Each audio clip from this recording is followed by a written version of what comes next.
NASA's already known, they already know there's structures on Mars. Mars had a nuclear war at one time. It was home to somebody. And, all they talk about to the media is that, oh, we're looking for water. Wasn't there life on Mars? It's all silliness. It's like going to a Roman battlefield and seeing all the dead people and the buildings blown up and saying, oh, I don't know if there was life here at one time. Let's look over here in the other field.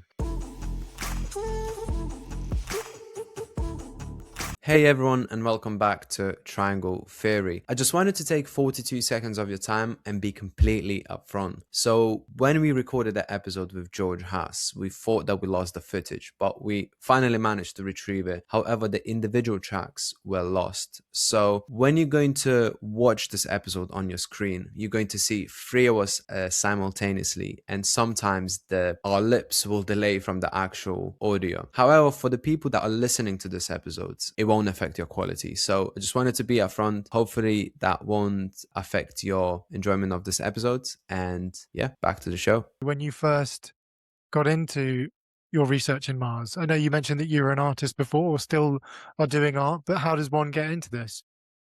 Well, I'm living in Virginia right now. We have a small little farm, but I originally am from New Jersey, up north next to Pennsylvania, New York area. So my background is in art. I went to school as a painter, a sculptor. And when I got out of art school, I started exhibiting up in New York, also out throughout New Jersey. And so my background's art. I want the audience to know that I'm not a scientist. I don't profess to be a scientist. My background is in art, and being a sculptor and a painter, I know artwork when I see it. And, Mars is full of artwork. And with my background in art, early on when I met my original co-author, William Saunders, who lived up in Calgary, Canada, he's a geomorphologist. I met him on the Richard Hoagland discussion board back in I think 1998, somewhere around there, back when they first had the new pictures of the face on Mars. And we became really good friends. We published 2 books together. And because of the success with that, and we had a science paper published that we did about a parrot formation on Mars, which had 22 points of anatomical correctness. We got the attention of the Society for Planetary SETI Research, and we both became members.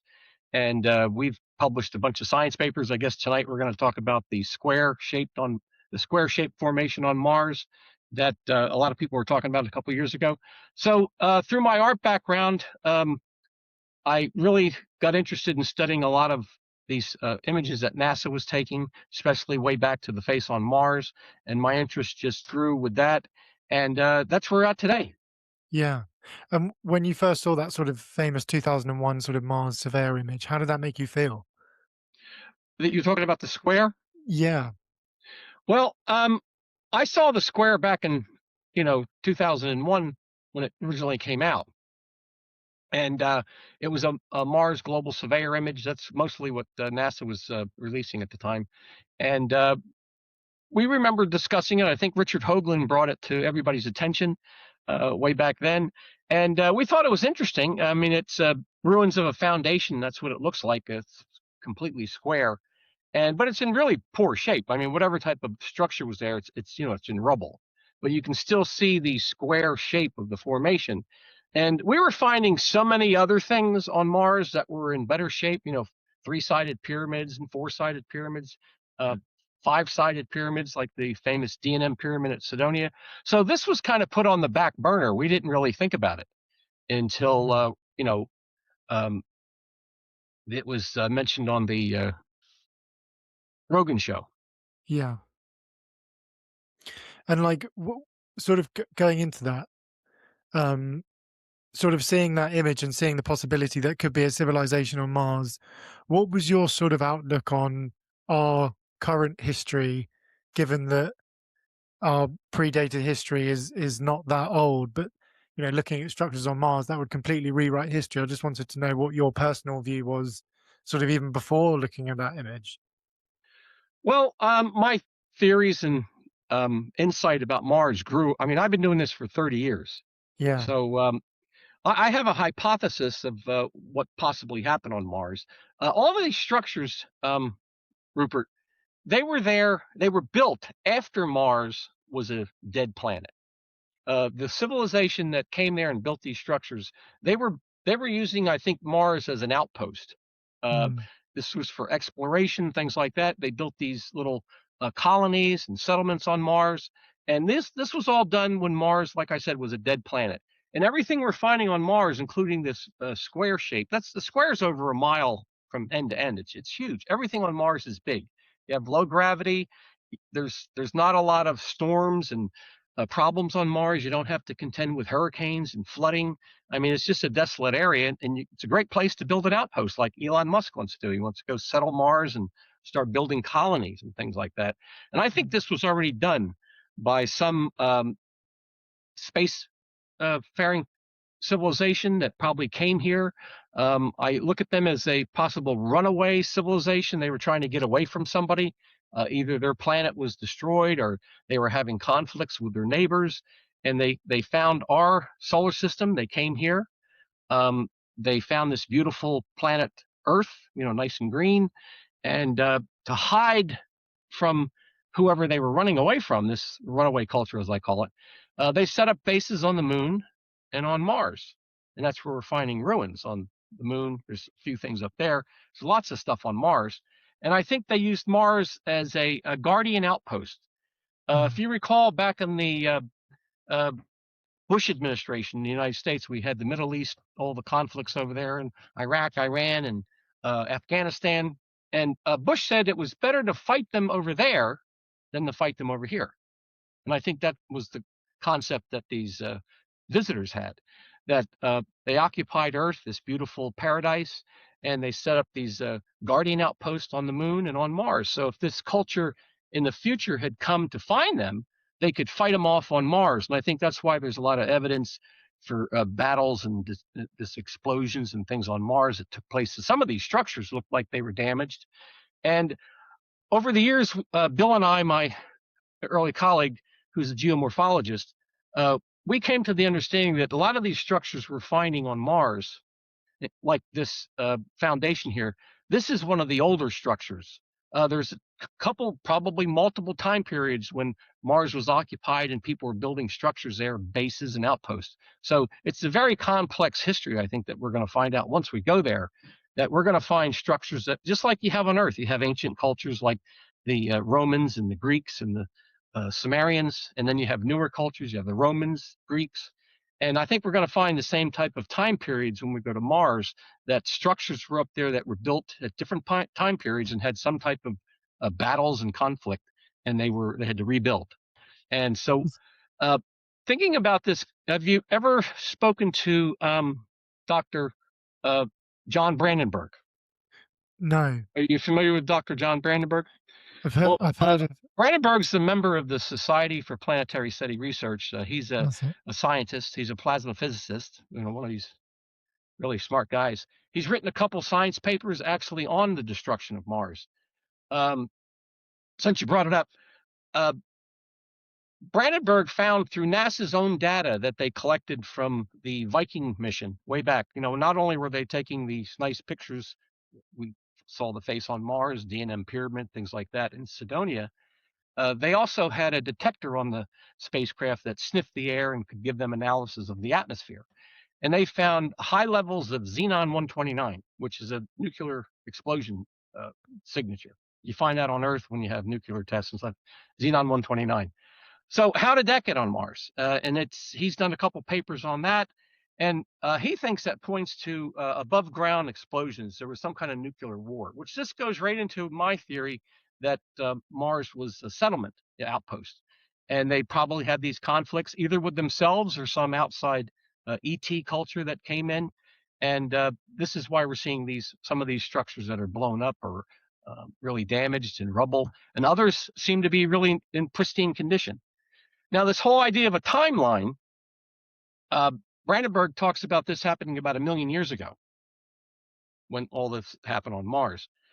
Through my research, going back to the 1998 with the new images of the face on Mars, which Bill and I, William Saunders, we produced 2 books talking about this.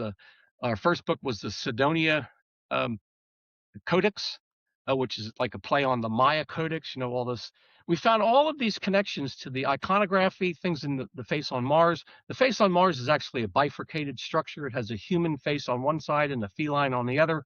We won't get into a lot of that tonight, but it's basically, it just screams Mesoamerica, because the Aztecs, the Maya, the Olmec, they made these bifurcated two-face masks that would have a human on one side, a feline on the other, or they'd have a death mask with a skull on one side and a nice, Yeah. young face on the other side. A lot of these multi composite images that they did, and we were finding the same thing on Mars.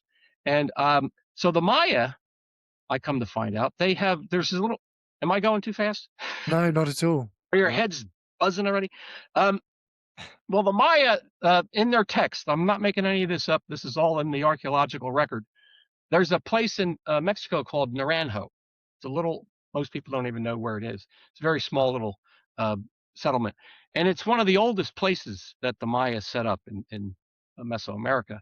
And at that site, they talk about this, what they call, the archaeologists call this isn't me, Rupert, it's called the Maya Star War. And this Maya Star War had a conflict in Tikal, Cozumel, in Naranjo, with a place called Six Earth Place, the number Six Earth Place. Have you ever heard of that? I haven't heard, no. Right. Most people don't even know about that. Well, Six Earth Place is a place that archaeologists, they just can't seem to find out where it is. It's mentioned at Tikal, at Cozumel. It's mentioned extensively at Naranjo, that they had this big battle with them. And it's in their text, it's referred to as the Maya Star War. And their patron god in Naranjo was the Mars beast, or the Zip monster, or he's called a couple other things, but mostly the Mars beast. And the Maya, they were really good astronomers. They counted the years, they reckoned time, forward and in the back. They went into the future, in the past, and they studied the stars. They knew about the moon and Venus and Mars and some of the other planets. And most particularly, they're very interested in Mars. And their patron god at Naranjo was the Zip monster, who's the Mars beast. And they talk about these wars that happen between Earth and Six Earth Place, which I believe is Mars, because the Maya counted are you familiar with the Sumerians, with Zechariah Sitchin and the Anunnaki? Yes, exactly. Well, the Anunnaki, the Sumerians, they knew about all the planets also, and they gave them numbers. They would do the 6-pointed star would be Mars, a 7-pointed star would be the Earth, an 8-pointed star would be Venus. So they counted the planets backwards from the outside of the solar system in. And the Maya did the same thing. The Maya would have these pictographic images of a star, which would be a 6-pointed star, which would be Mars.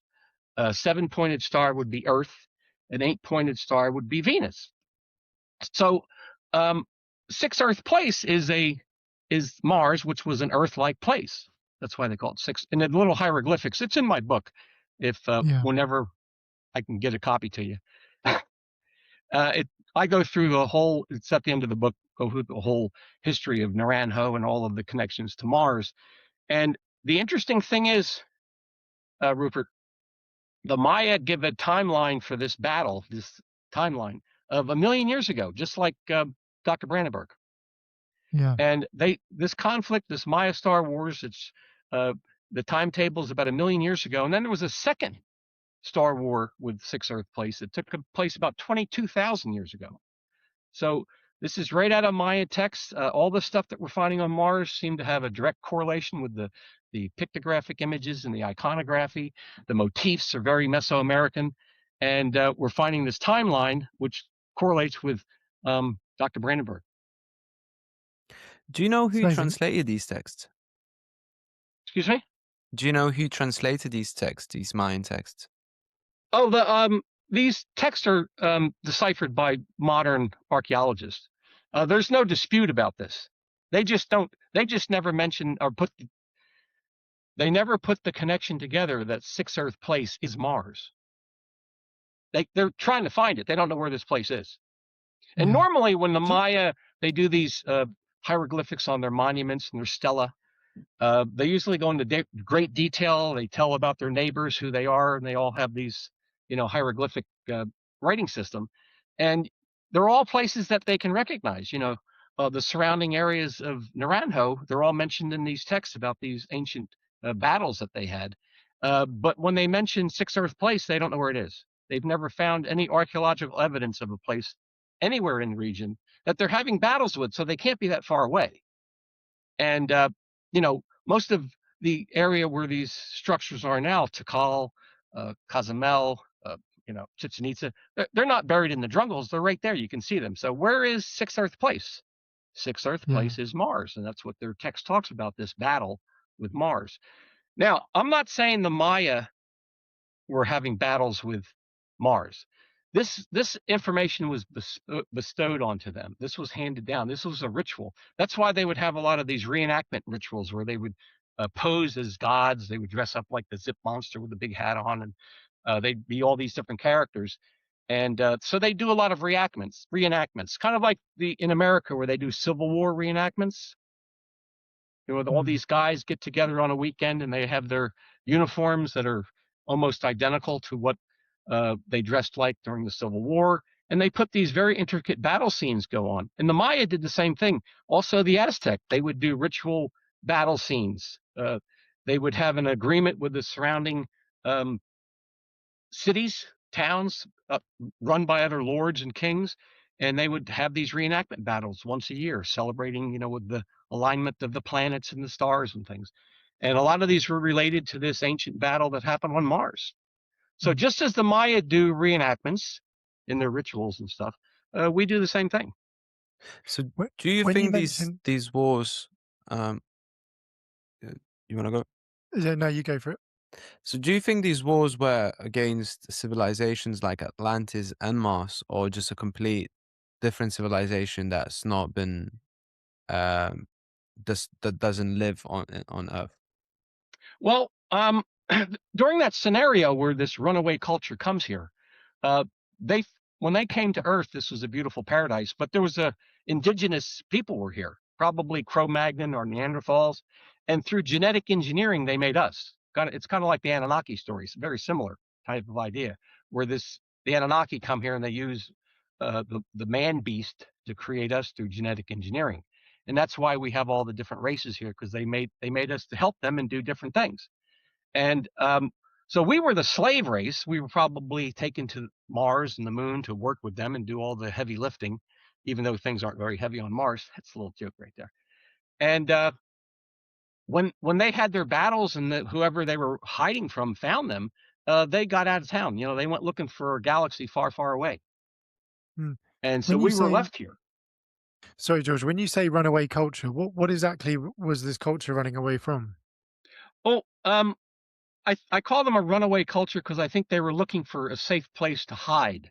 Okay. Their original planet, wherever that was, either was during some kind of conflict, could have been like the Superman scenario where their planet blew up, or they had wars with some other, evil culture that was trying to kill them. So they left. They went searching for another place to live, or maybe their planet died. Any scenario you want to pick. They just, for some reason, left where they were, and they came here to hide. And the reason I think they came here to hide is because we're finding structures on the moon and all kinds of stuff on Mars, and finding out what Dr. Brandenburg discovered about this, nuclear event on Mars, that it all ties together. And connecting this also with some of the mythology coming out of the Anunnaki with the Zecharia Sitchin's books, it's probably very similar. You have a lot of conflicts. You hear about the gods fighting in India, the ancient Indian text. All this battles with the gods, the Romans, the Greeks, they have all this stuff about the Olympian gods all fighting. So it may be just, myth that was handed down from this ancient memory, kind of like all this information was bestowed onto the Maya that kept recording it, and through ritual reenactments, this is how they go about their days. They have these myths in all sorts of cultures, and they telling them. We were talking with. Are you familiar with Freddy Silver? No, but like Asgard with the Vikings, every culture has similar type of mythology about this. And the flood story as well. Every sort of culture has it as well. Right. But what I find interesting, Conrad, is that we're finding all this iconography on Mars that match Mesoamerica. We're not finding you know, a lot of structures and things that look like any other culture, but Mesoamerica. It's very, very strange. Yeah. What I find so interesting is like the famous square on Mars. As soon as I saw that, I kind of immediately thought, wow, this looks something like almost the footprint of a pyramid. Oh, there it is. Um, and Well, the I kind of, interesting thing about this, it's got an L-shaped corner at the top. This image, by the way, hasn't been altered or anything. This is just right off of the Mars Global Surveyor back in 2001. I yeah, My books and stuff, our research, we don't do any manipulation of any of the NASA images. We're not into that. What we will do is do light and dark contrast, you know, just lighten and darken an image, but we don't do any fancy enhancement or doing any kind of crazy, you know, putting it into programs to try to bring things out, because that just creates shape. Anytime mm, you try to focus and sharpen things, it's always going to make things more sharp and focused. But that's not going to be what the original image looked like. We just do, like I said, just maybe a little contrast. So that's exactly what the image looks like. And as you can see by the framing, NASA was actually looking at that. See, it's almost dead center in the strip. You see that? yeah, So I think they knew what they were looking for when this is supposedly the first picture released of it, but I think they had taken some other pictures earlier. And the square formation is in a crater on Mars. And this again looks very defensive. It looks like an outpost. You'd have like a fort. And in the paper, we show examples. It's in this slideshow here of other structures on Earth that are built on these ridges. Outlook, you know, if you're going to build a defensive fort, you want to have it on high ground so you can look out and see who's coming. sure. You know, And this would have been that on runaway culture mentality. yeah, and this would have been sort of on a riverbed Yes, type exactly. outpost. Below, you can see it in some of the other images. Below the fort would be there was a waterway. It's plain as day, Yeah. and that's the perfect place to build a defensive fortress. So when they were building these structures, was there still water on Mars, or would it have been still completely, like you were saying before, um, not sort of like desert? Inhospitable. It's the Like, Mars Yeah, when they were doing all this. Mars was already a dead planet. yeah, Whatever happened to Mars? I mean, I don't get into that because I'm really not a astronomer or that type of sure. scientist. But you know, there's a lot of strange things going on. You know, you have the asteroid belt right next to between Mars and Jupiter. How did that get there? Was that the original planet that blew up that the people that were on Mars lived on, and then when that blew up, they came to Earth? I don't know. That's all Yeah, speculation. But there's a lot of unanswered questions in our solar system, especially, you know, the scientists try to tell us that when the Big Bang and when our solar system was created, all of these boulders and things from the Big Bang all collided and made these nice round planets. But for some yeah. reason, in the asteroid belt, you know, they didn't coagulate and get together. Mm, But I just think that's more curious. of a remnant of something that blew up. yeah. That's Yeah, just just curious. Like, why do you think they would run to a planet like Mars, inhospitable planet like Mars, instead of going to Earth? well, that's what they did. They went to Earth, but they used Mars as a guardian outpost to, like, you know, fight them out there. Not before they get to Earth. Let's fight them out there. You know, if Mm, somebody's coming, they're obviously not going to come from the sun. They're going to come outside the solar system. So they would yeah, have to pass. It's like that comet that went by that everybody was watching and thinking it was a spaceship. You know, that flew right past Mars before it got here. mm. Yeah, it's so interesting. It's like the other thing I sort of think when I think about the moon as well, and how um perfectly placed that the moon is, and they say that it was sort of erupted out of the earth when earth was sort of having its No, changes, but that's I don't. artificial. Yeah, Somebody that's built that. exactly what I think. Well, you know, when they got here, these runaway culture, they had to build a moon to so they would have a nicer, you know, paradise. Yeah, And they built it just the right size so it would block the sun. yeah. Yeah, it's just all so perfect. Do you think there's more structures on the dark side of the moon? I think well, there's structures all over the place on the moon, but a lot they're in really bad shape. Yeah, So it's you know, people their eyes start to twitch and stuff when you show them things on the moon, because they're really not that exciting. Uh, but what's exciting about the moon is that, you know, it appears to be hollow. You know, they did the ringing experiments when we first went up there. Yeah. Why don't we go to the moon anymore? I mean, it's 3 days away. Yeah. What's up there that we don't want to talk about? It's very strange. And but there's a lot more interesting things on Mars that are left from this culture that we can find. There's Yeah. whole areas that are complexes where they're all aligned. In the book, I talk about, besides this square structure, which was a science paper that I worked with. In the book, the first chapter talks about Carl Sagan and all of, you know, the Sagan pyramids in Elysium on Mars, and that's a whole chapter, and they're all aligned, which is amazing. So, and when I find these structures on Mars, and again, if you're looking for structure on Mars, of course, Mars is full of all kinds of rocks and boulders and big mounds and all kinds of, you know, natural looking formations. But if you're looking for artificiality, you want to look for um, the geometry. You know, like Carl Sagan said, intelligent life on Earth reveals itself through geometry in the regularity of its construction. So you Yeah. look for regularity. They don't have to be parallel lines, but you're going to find, you know, hexagonal shapes. You're going to find triangular shapes, polygonal things. And the other thing you look for is symmetry.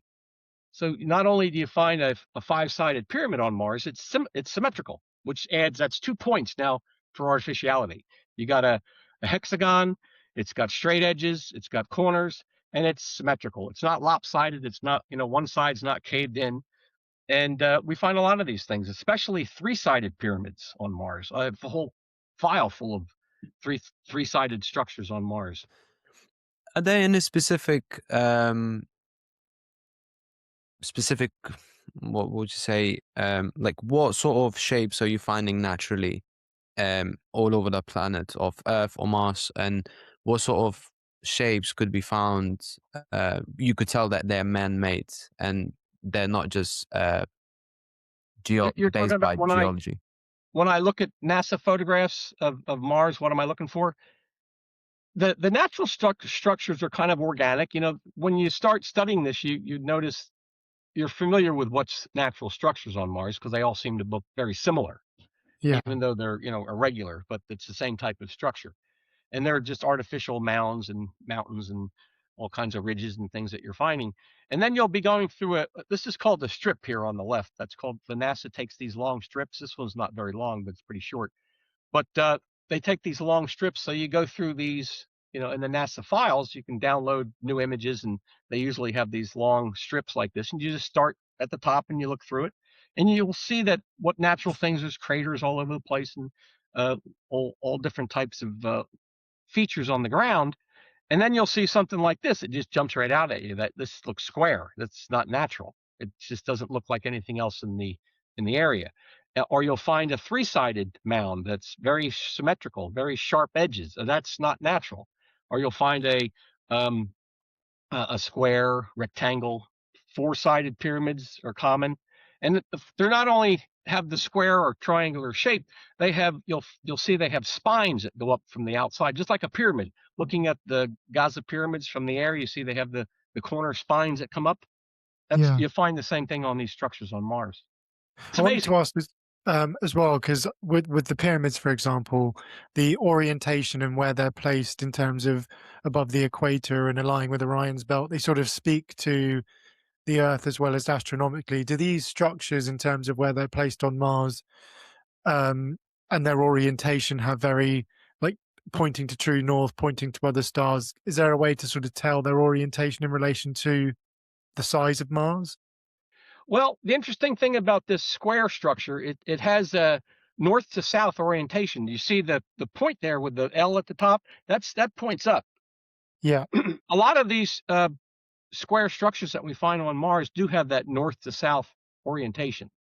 Uh, in the paper we talk about over here in the United States, in the um, Washington D.C., when the founding fathers first started mapping out the District of Columbia, they had a triangular outline of the area, and that was a north to south triangle.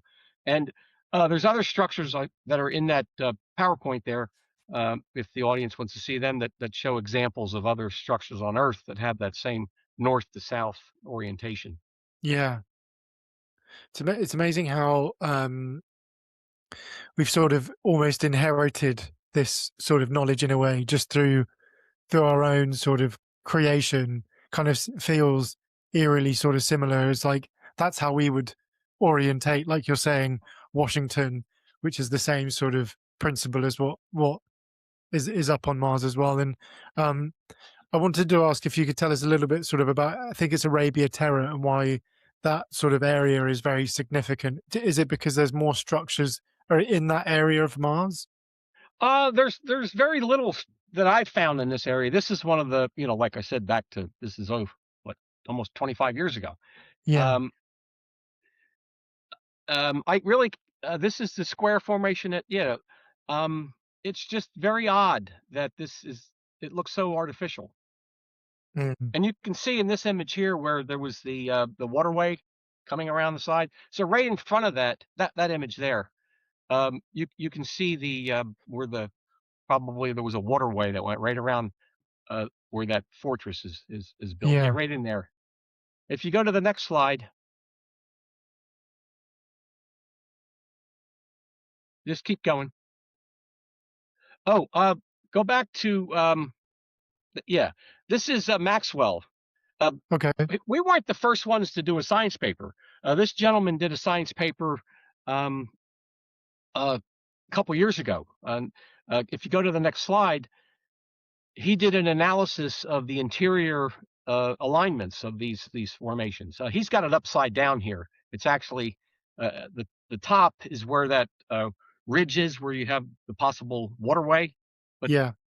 so I just left it upside down, and you can see how he's seeing some kind of a pattern here in these whatever the remains of these ruins are, which is pretty interesting. So that's Mm. mentioned in the paper because we weren't the first ones to do a paper on this. This was done a couple years ago. You can go to the next slide for me there. Sorry. Yeah. Does- This is because of the banner that I have, where it says that I'm not being recorded. I can't see the right side. Okay. No problem. Oh, this image is interesting. This shows the outline of the square, and then on the left side, there is a seepage area where you can see lines of another rectangular shape, and then of course there's a mound there's a square area of 4 mounds on the right side. Is that in that Yeah. slide? Yeah. So there's not only do we have a square, we have a rectangular formation on the left side, which partially covered by some silt and sand. And on the other side, there's remains of these pillars. There's 4 mounds that are aligned. So there's not only the square, there's other secondary, formations in the same area, which, that really adds to the whole idea that this is artificially constructed. Yeah. Is there a way to sort of tell the height of those mounds? There is, I think, William Saunders had looked at that because of the shadows. So those walls there at the top, I don't remember how big they were, but they're pretty big. They're pretty high. Yeah. They're pretty high walls. They're not like an Amazing. Empire State Building, but they're pretty big. Because I've, it, I I've can't noticed remember. I've noticed that the Cydonia region is relatively close to Arcadia Palantia, the area where Elon Musk wants to start a civilization. I'm just wondering. Yeah, They that's right brought, above Cydonia, which would be a nice area to camp out because then you could just drive over to Cydonia, and do all the.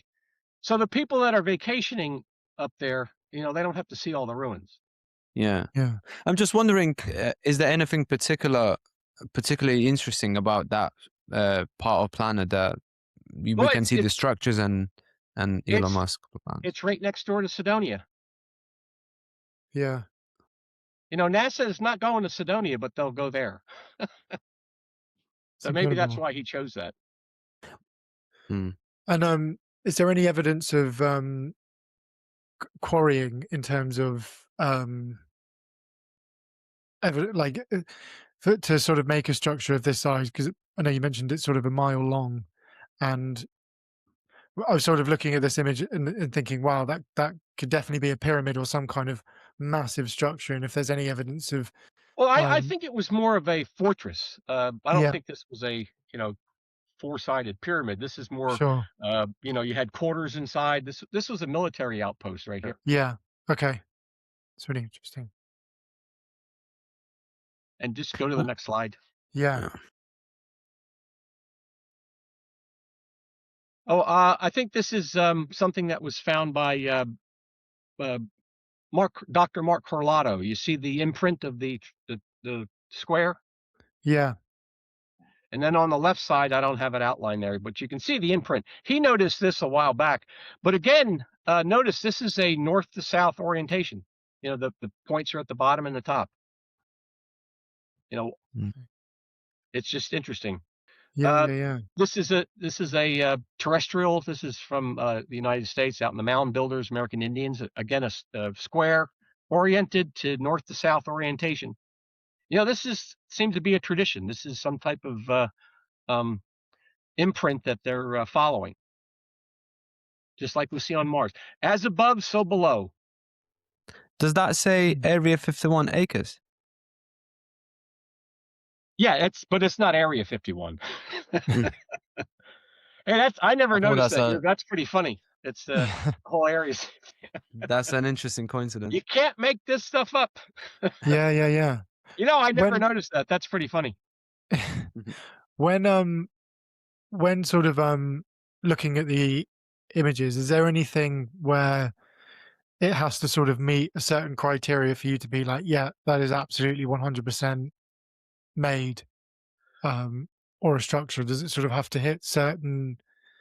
Yeah, well, once I find a structure, like let's say a three-sided pyramid, if the three sides are equally in uniform, and it Yeah, has spines going to, I'd say that was probably a pyramid. yeah, It is my only criteria basically is symmetry and geometry. Once you mm, don't see that in nature, you're not going to find a naturally formed mound that has three perfect sides and it's a triangle and it has uh, three spines that go up and meet at the center. Once you mm, have that, I'm pretty sure that's probably artificial. But yeah, I'm yeah, not yeah, a geologist. This is like common sense. Occam razor. The easiest explanation. Somebody built it. We don't have to start going into very exotic, geological processes that could cause that. When you look at it and say, well, it looks like somebody made that. That seems to be the simple answer. There you got the slide of the District of Columbia. See, it gets on a north to south orientation. Now that's just uh, the markers for the area, its designation that the government dedicated to the capital. That there's no walls there. That's just the outline of what's they designated the area to be used for the District of Columbia. It, you know what I'm saying? yeah, yeah, yeah. That's not the lines of walls. That's just showing the imprint where they had the capital. And do you think this civilization would be able to sort of transport between Mars and Earth quite happily then? If you go back a couple slides to that book, keep going forward. Keep going. Sorry, forward or backwards? I think you should be going forward. Yeah, right there. Go back. See the book? One more. There you go. Yeah, This study was done in 2014. This was a group of scientists that got together, and they wanted to look at NASA photographs, the European Space Program, look at their images of Mars and the Moon and things like that. And what the challenge was, the question was, could scientists, geologists, and physicists recognize artificial structures like we're looking at here on another planet in our solar system? And mm, the answer they came up with was no. They would not have the ability to find markers on another planet that would show um, that they possibly were artificial with this mm, study. And it's a book. It's pretty. Um, remarkable that that was their answer. They don't think that they'd be capable of recognizing structures on another planet. Wow. Pretty When sad. we see these structures, how do we decide what counts as evidence that of past ancient civilizations? Just the simple geometry of them. That's the simple criteria. Yeah. You know, I don't. Bill and I and other people that do this, you know, we don't have this complex, convoluted, you know, steps that you have to follow before we say, okay, that may be a candidate. It's just simple. If it looks like a duck, it's a duck. You know, Yeah. it looks like a three-sided pyramid. It's got all of the attributes. It's symmetrical. Uh, the the odds are that somebody probably built it. And when we find all these, the more structures I find, you know, when I first started doing that, you know, we were very suspicious that, well, oh, maybe this is what, you know, mountains look like on Mars. They all look like, you know, highly symmetrical three-sided pyramids, but that's not how they're formed. Somebody had to alter them. Yeah. And in terms of NASA and trying to explain away the sort of right angle by suggesting an off sort of, I remember they've sort of shown tectonic plates and stuff. Yeah, if you go sort of- back, Conrad, go back to the beginning of the slides, because way in the beginning, because I think you went past it originally. Keep going, right there. yeah. This is what NASA said. This explains the square shape that we're all looking at. They actually put this up on their site. This was to explain, because it got out of hand when Joe Rogan, you know, brought this to everybody's attention. He had Elon Musk on. Elon said we should go there. No, keep that slide right there. Ho! God, it's hard to reel him in, man. So this is their explanation for what this was, a fault line. Now, if you go to the next slide, that's the expanded view of the image. That's what they were using, that little piece of the corner there. Yeah. There's nothing like it. No. And now these are scientists. You know, this is NASA. These are smart guys. So, you know, they wanted the public to think nothing to see here. But that's the source image. That's a context image of where they got that other image. Now you can go back Right. to the tectonic force that we were just looking at. Yeah. See, that's what they put up. Yeah. Pretty sad. Now, those are craters. I don't know if your eye's having trouble seeing the image, but there are two craters which are concaved, and that T shape there that you're looking at, that's a gouged in the ground. That's not a mound. I know Yeah. some people, that's one of the problems looking at NASA black and white photographs. A lot of people have trouble giving the perspective. They don't know if they're looking at a recessed hole in the ground or they're looking at a mound. But Yeah. those two craters, those are craters, they're recessed. And so is that gouge there that you're looking at. That's a fault line. But they use that as an explanation. That's right off their site. I just copied it and put it in the paper. That's what they use. And if you go again to the next slide, it shows the context. That's where it came from. So their whole analysis just falls apart. I mean, Sure. they can't explain it. So unless they why say it's, excuse me? Sorry, I was going to say, why might they sort of try and brush this off and be like, oh yeah, it's just a natural formation and, you know, nothing to see here. Do you believe that they sort of have knowingly known that there's structures on Mars, but sort of don't want to put forward that information? Yeah, it's dangerous territory. But according to Dr. Brandenburg, NASA's known about the Xenon 129 since the Viking mission, and they've verified it in newer. See, NASA's already known. They already know there's structures on Mars.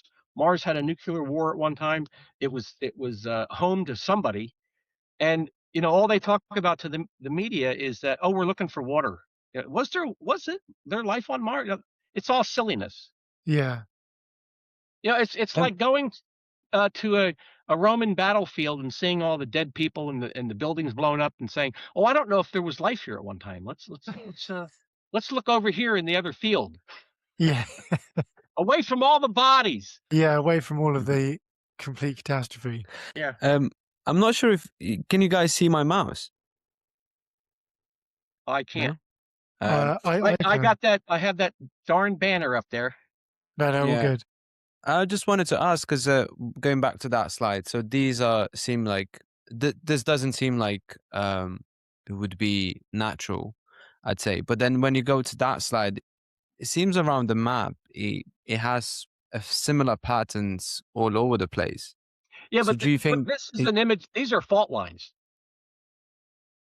Fault lines being sort of tectonic plates. Yeah, Yeah. there's big cracks.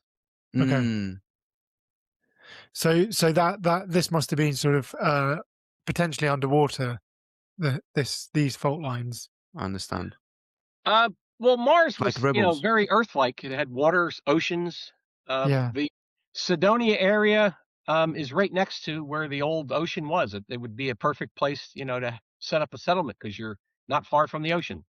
Sure. Port city. Is that like similar to ripples that our ocean does? That creates What's that? when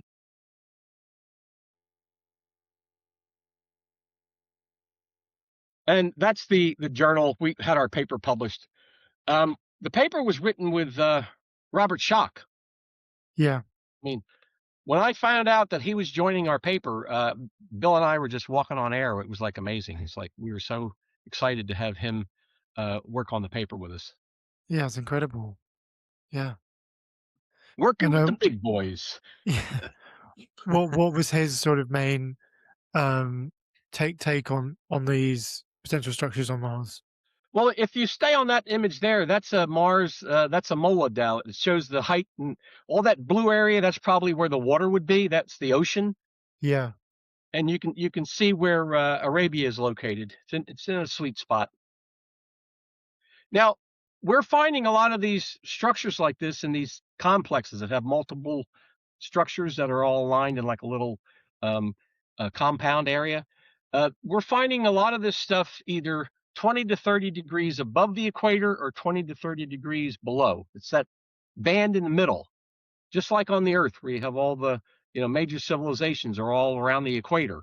You're finding Mm. this. We're finding the same thing on Mars. That a lot of these structures were built in the moderate zone around the equator, because on Mars, even though NASA keeps saying that it's a dead planet, it does have a very low atmosphere. It does get warmer on the equator in the summertime, and so it gets to be like you know 50, 60 degrees, which is pretty nice.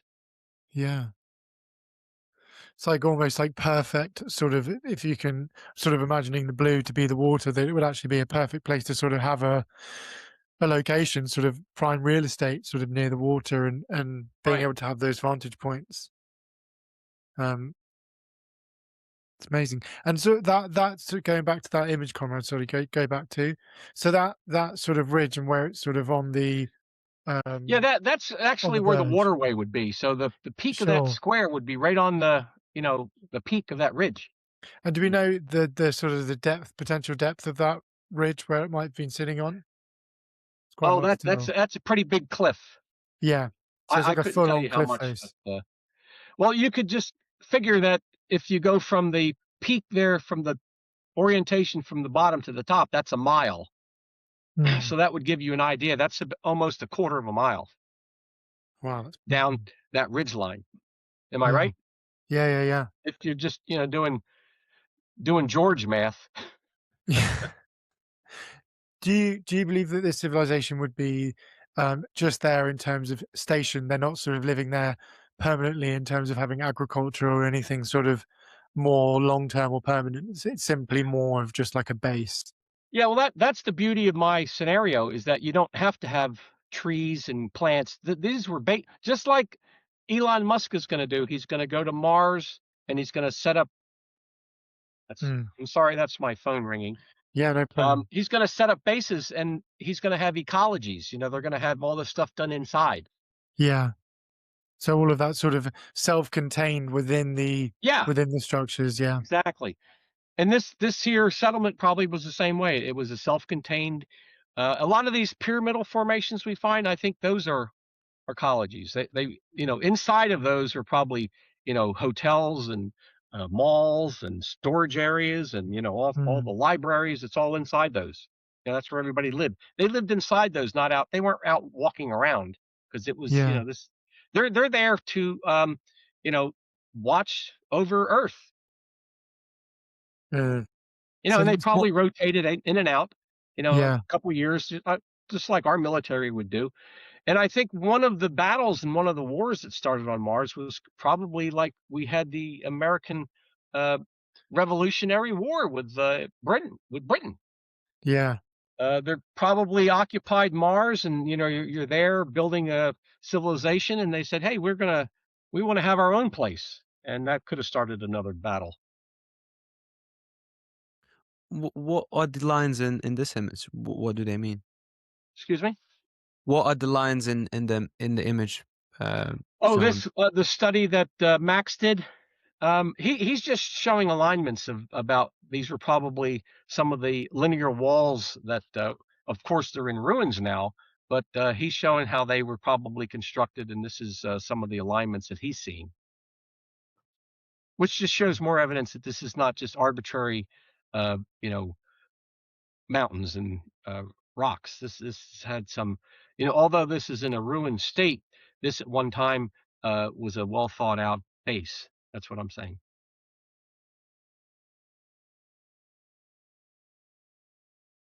What do you think is the threat? Would be the threat to our religions, knowing that there was ancient civilizations in the past? Well, I think it depends on what your religion is. And I think this is probably one of the main reasons why NASA and neighboring sciences and other countries are very cautious about releasing this type of information, because there are certain religious groups on this planet that would not be very happy to have this kind of information come out. Also, I don't think communist countries are interested in this, especially places like Russia and China. The Chinese, they believe that they are the master race. They go all the way back to the Yellow King or whatever the history is, and nothing was there in China before them. Um, when we had the advent of Google 30 years ago, they were finding through the Google satellites, they were finding all of these pyramidal formations in China. Have you ever seen those? In Mm, Xi'an, China, there's four-sided pyramid. There's a whole complex of pyramids. Is some as wow. big as the ones in Egypt. And NASA uh, also investigated this with some of their satellite imagery. And China, they said, "Oh no, there's no pyramids in China." Well, And they found we some have all of pyramids this. in Antarctica. In Excuse me. Antarctica as well, is that right?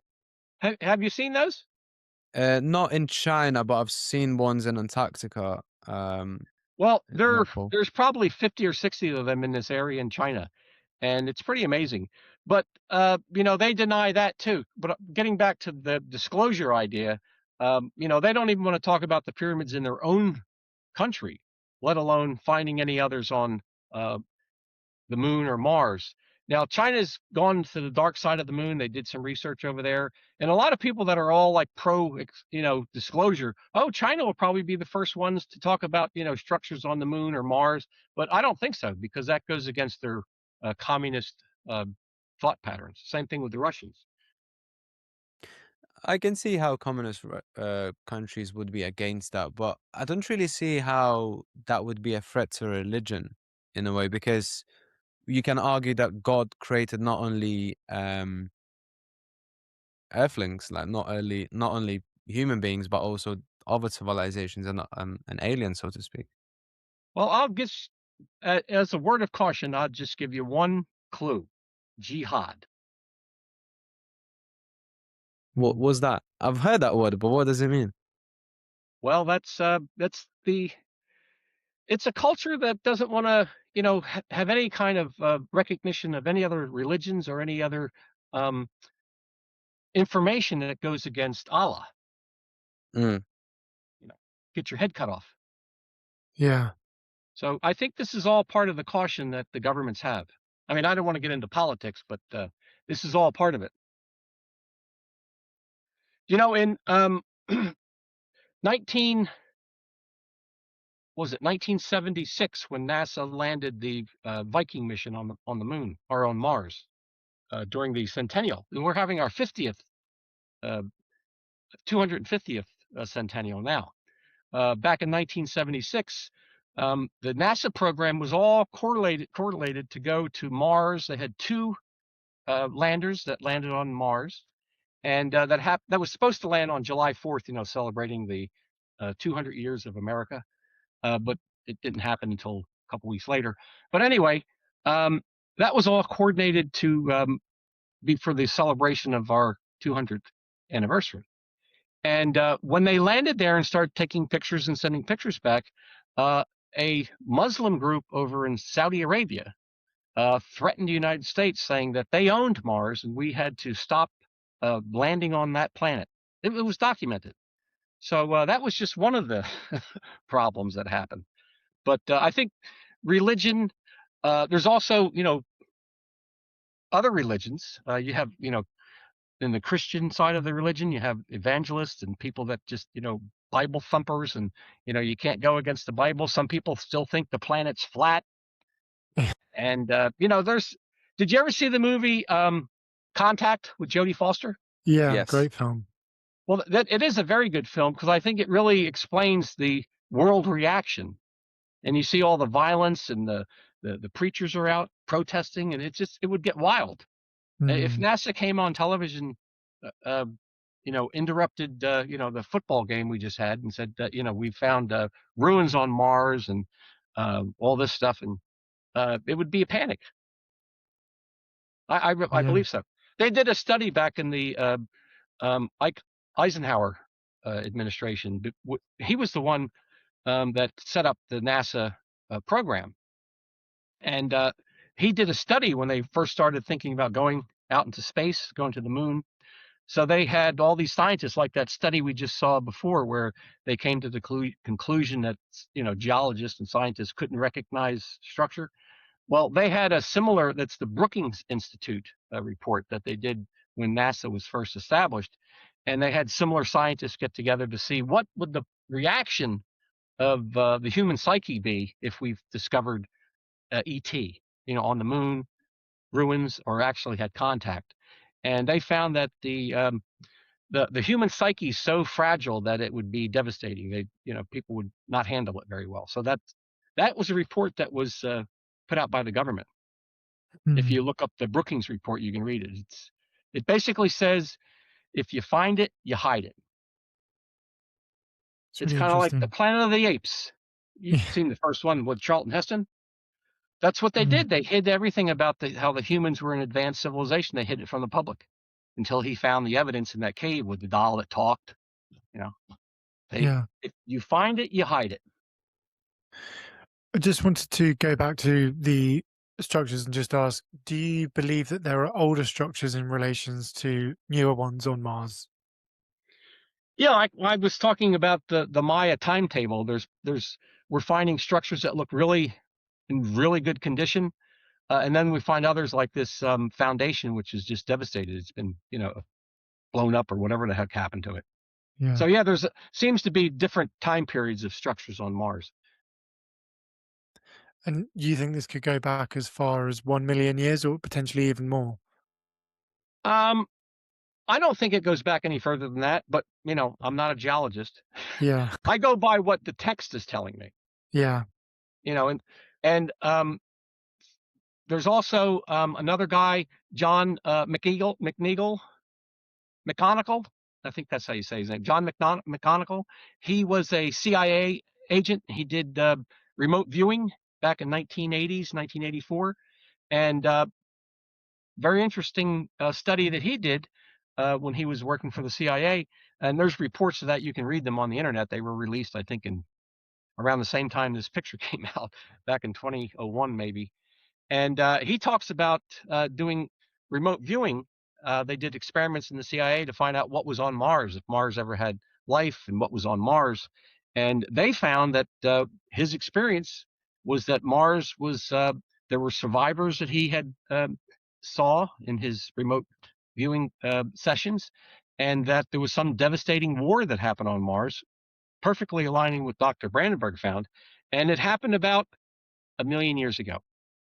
So we got 3 textual contexts of a 1 million year footprint for this event. Dr. Brandenburg with the Xenon 129 and his estimates, Dr. or John, I can't remember his name, McGonigal, something like that, and the Maya. So you've got three references here to 1 million years ago. So that's what I'm going. I can't just speculate. I'm using science. Is there any chance that the guy who did the remote viewing knew about Mayan timelines and he just kind of... No, I don't believe so. Not that I've heard of. If you would have guessed, what sort of civilization are we talking about? What type? I think they're related to us. I mean,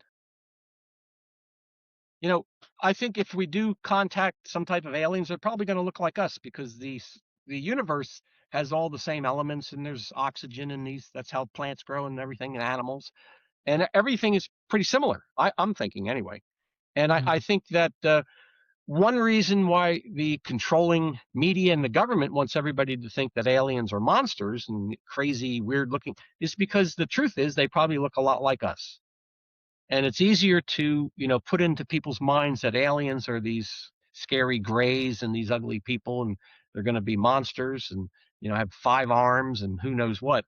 But I think aliens are very much like us. The same type. They may be taller, kind of like the Anunnaki were supposed to be, 10 foot tall, and they had the elongated heads, which we find a lot of that in the Peruvian skulls and things like that, Mesoamerica, in Africa, the elongated skulls. So they look similar to us, but they may, of course, through whatever environments they grew up in or their planet, they're going to be different. Either taller, smaller, bigger.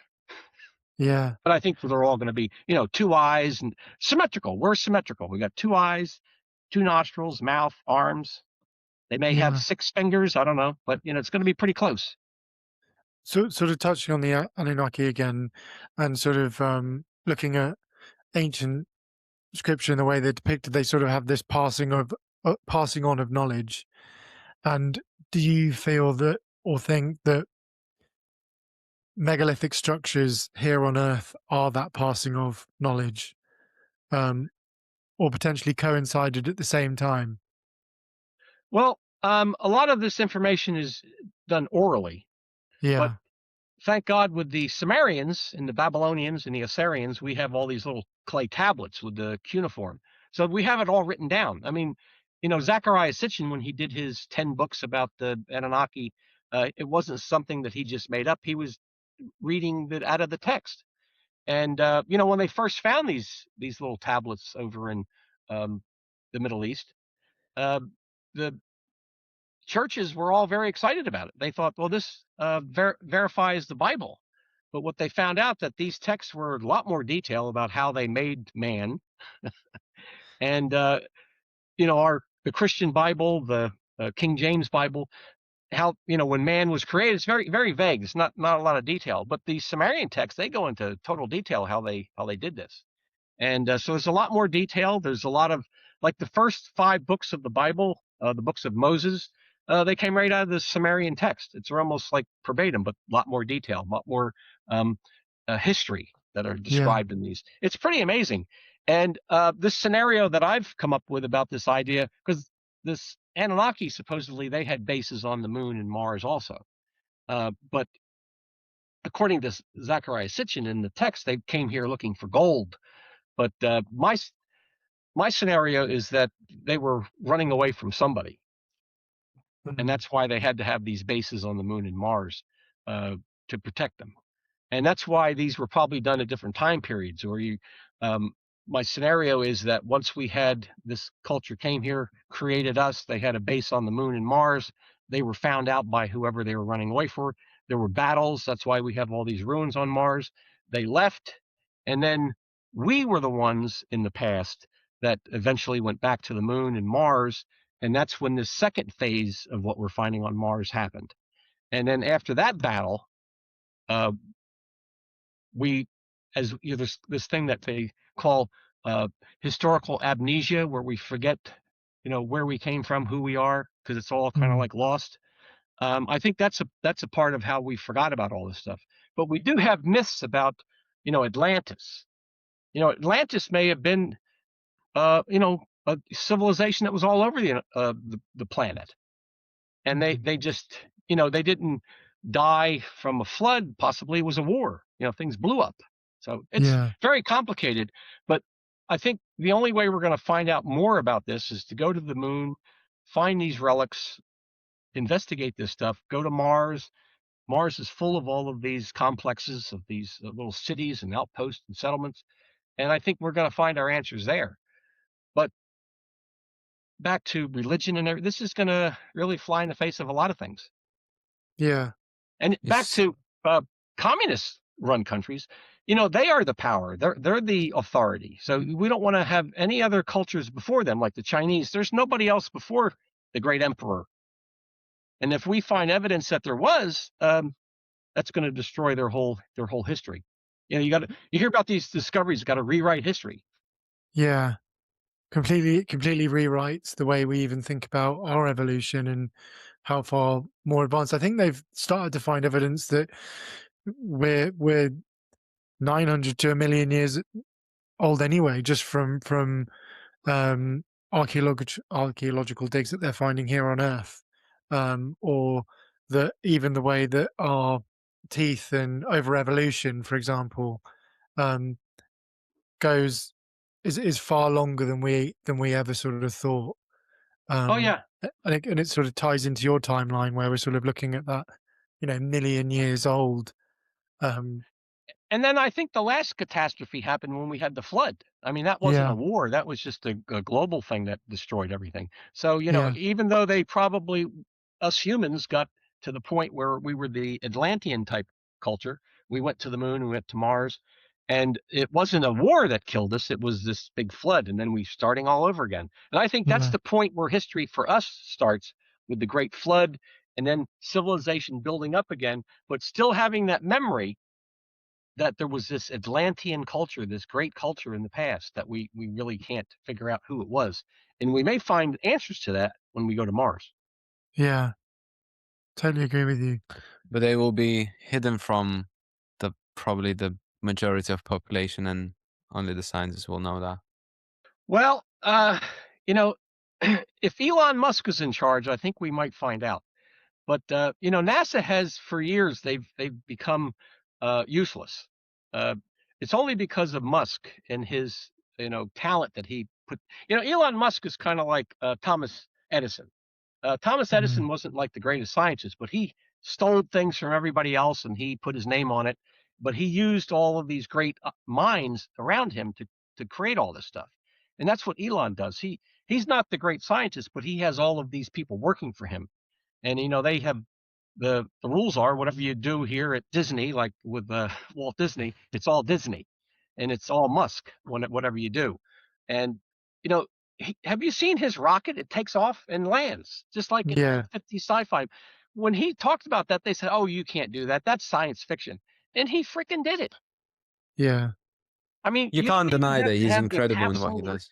the rocket takes off, you land on the moon, it takes off and lands on Earth. I mean, it's just like in the old movies. It's amazing that they actually did it. yeah, And so he's a big threat to NASA, and he's been renting, space at NASA, and he's been working with them. And everything was going fine for Elon until he got involved in the government over here with doing the Doge stuff, with finding all of the money that was being, wasted. I'm not sure if you're all familiar with what went on with the Doge program. So, yeah, people over here, we have a lot of crazy people in America.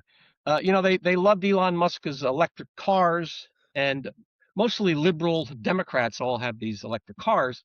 And then when Elon Musk, and then they loved Elon Musk because he yeah, had the electric car. Now they all want to kill him, and they have electric cars and they put stickers on them that I bought this before Elon Musk was a crazy person or whatever. And we're not going to the moon or Mars without Elon Musk.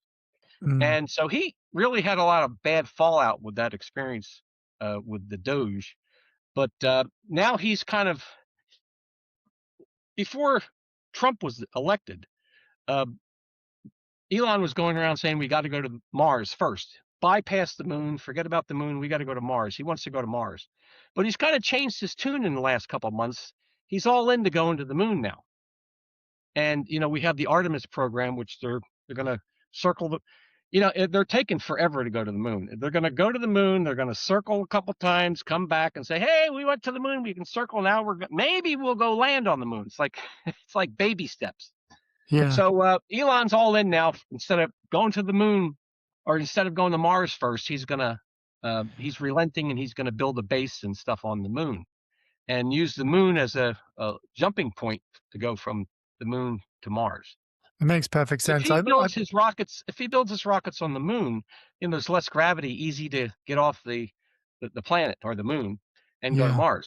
The big problem with this is according to what Sitchin talked about with the Anunnaki, that the reason they had bases on the moon was because they went back and forth to Mars from the moon.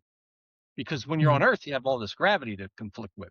It's easy to shoot off of Mars or off the moon and go to Mars and say back and forth. You don't have all this friction that we have. When you re-entry and all that. Earth's tough.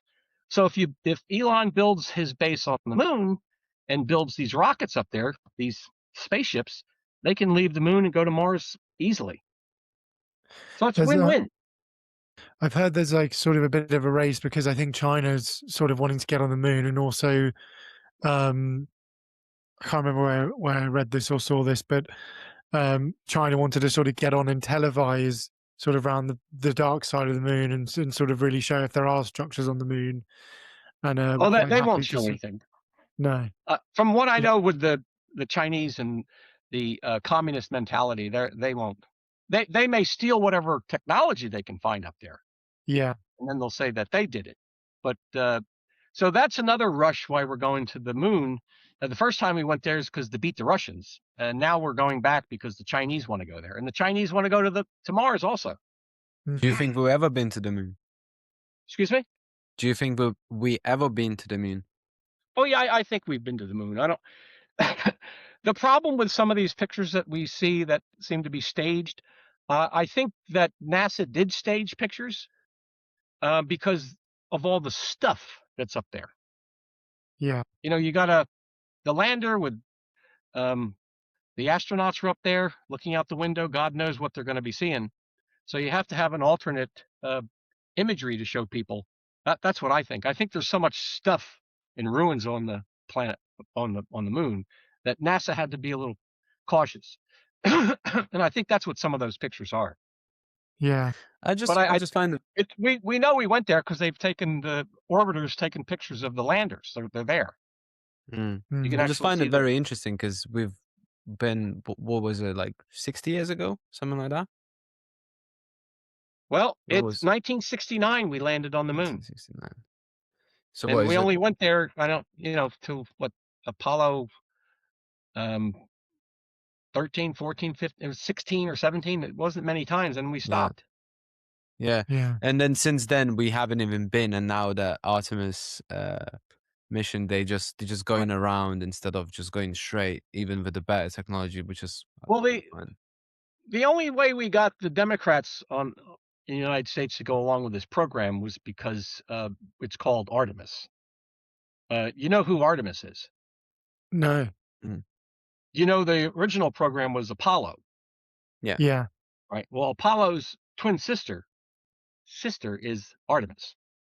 I got it. She's the hunter. She shoots deer and stuff like that. No way. She's a great chick. And so they want a woman to come down the steps and land, first woman to step on the moon. So they're all in for that, because all politics. So they're on board. And but a couple of years ago when they were planning this, there was so much arguing about who was going to be on board. Yeah. Are we going to have a midget and a lesbian and it had to be, everybody had to be, no offense to small people, but that's the way the argument was over here. Well, who's going to be, it's so politically correct. So, but they got the woman, and I think it's a black guy and a white guy. So it's everybody's happy. It's like, what flag are they going to fly? Oh yeah. Don't talk about flags. I mean, come on. Well, we had the 9/11 here in America. On 9/11. And well, there was these firemen. This actually happened. They found a flag and they were like reeling it up, put the flag up like Iwo Jima, with putting the flag up. You've never seen the pictures of Iwo Jima, World War II? Yeah, We yeah, took yeah. the Yeah, we've island seen and it. they We've had the seen it. Yeah. guys. They had the guys put the flag up. Well, Ira Hayes, the drunken Indian that was over there, he's famous in America. Ira Hayes. Um, Mm. he wasn't one of the ones to put the flag up, but they had told him he came back as a hero, that he put the flag up and he never touched the flag. That was the whole problem with him. But this is how we handle things in America. So Yeah, these firemen during 9/11, they found an American flag in the ruins and they hoisted it up. There's a famous picture. There's 4 of them, I think. yeah. I've So seen they it. wanted to build a statue. I'm just talking about this stuff because this is why we're not going to the moon or Mars. I mean, this is how crazy the world is. That for 2 years they argued about who was going to be represented as holding the flag. Wow, Not that amazing. they're going to reproduce the 4 guys that did it, but they had to have all these ethnic groups had to be in there. Yeah. But this is how we do things. So the Artemis program's named after a woman. They're going to have the first woman come down the steps when we finally get there. I mean, now it's just we're doing a loop. They're going to look out the window. Mm. And when's do you know when that's going to be happening? I'm not sure. Yeah, it's so tough to know, isn't it? I've been selling a book for the last year. I haven't really been paying attention. Yeah. Trying to sell a book anyway. Well, George, I can't thank you enough for coming on the show. And when is your new book due to be published? Well, I just finished. When you have a book, you have to tag the chapters, and it's a lot of work. I Yeah. actually finished that, I think, yesterday. So Okay. probably by Friday, I'll send it in to them. And the first book I had with Baron Company, I sent it in November. What was it? I don't know, 2022 or something. Yeah. And they liked it. They accepted it in January, and then they changed the book around. It took a year and a half before I had the book out. Like Wow. the current one that you haven't read yet, the Great Architects of Mars. Yeah. Everybody out there, you need to get copies. The Great Architects of Mars by George Haas. Amazing. Anyway, yeah, it took a year and a half before it was in my hands. So I said to my publicist, who works for the company, the publisher, I've jokingly said to her, I said, God, at this rate, I'll be dead by the time my second book comes out. So I was kind of surprised, just a year before the anniversary of the book coming out, they offered this opportunity for a second book. The second book, it's done. I got 4 more in the shelf over there for the full Yeah, of amazing. structures. There's so much on Mars, I just can't fit it all in one book. Yeah, of course. Where But do the you new find book, these pictures? Is it on NASA's website? NASA's website. I've been doing this for 30 years. Mm. It's I got amazing. a large archive. I could show you slides all day long if we Oh my could see them. God. You just I have to actually figure out how have to a see them. PowerPoint that has 100 examples of geometric structures on Mars. There's 100 examples. It's incredible. Wow. It's incredible. So And if you want me to come back when we get this ban, this is "You Are Not Being Recorded" thing off of my screen. we'll definitely get you out, and we'll get that sorted. And Well, I hope it recorded. yeah, I think I it hope definitely so too, has. We'll because that was very interesting. we'll go over the Right. footage and we'll Well, cut it up yeah, so you can. on your rival network, we did the same thing, and then they said, "Oh, we have to do it over," and it was like 2 weeks later. But they got it fixed. I don't know what they Okay. did, but I think we'll be okay. If we'll I let hope you so. know if it I hope so. changes. And yeah, no, I'm really looking forward to when your next book comes out. I saw on your it was like on a podcast that you did when I was doing some research that you had quite a bit of trouble getting the cover of the book of the first one sort of sorted because they wanted to do different covers and stuff. But Well, I love the cover they did. I had a whole different idea for the cover, but they did a great job. yeah. The new book's not going to have any geometric structures in it at all. It's all going to be birds and deer. Oh, okay, cool. A dozen birds and deer geoglyphs. You know what geoglyphs are, like out in the Midwest area. We have the Yeah. American Indians. They did these big mounds, a serpent mound. Mm. There's deer and birds and jaguars and things that they did these huge mounds of. And there's a certain area in Cydonia on Mars, just above the famous Face on Mars, and there's a big crescent shape up there. And in that area, there are a dozen bird and deer geoglyphs, No way. and they're Wow. highly detailed. Yeah, It's that's incredible. effing believable. Yeah, that's insane. And the interesting thing, which will leave you with this thought, you're wondering, why do we have birds and deer? Yeah. What's about that? Well, back to the Maya, in their creation story recorded in the Popol Vuh, the creation gods, the first thing they made when they made the world, they made two animals to take care of the skies and the heavens above and the ground, and they were birds and deer. They're the first creation creatures from the gods of the Maya story were birds and deer. And these same birds and deer mentioned in the Popol Vuh are in Cydonia. Amazing. You can't make this George, stuff up. thank I'll you leave so you with much. that.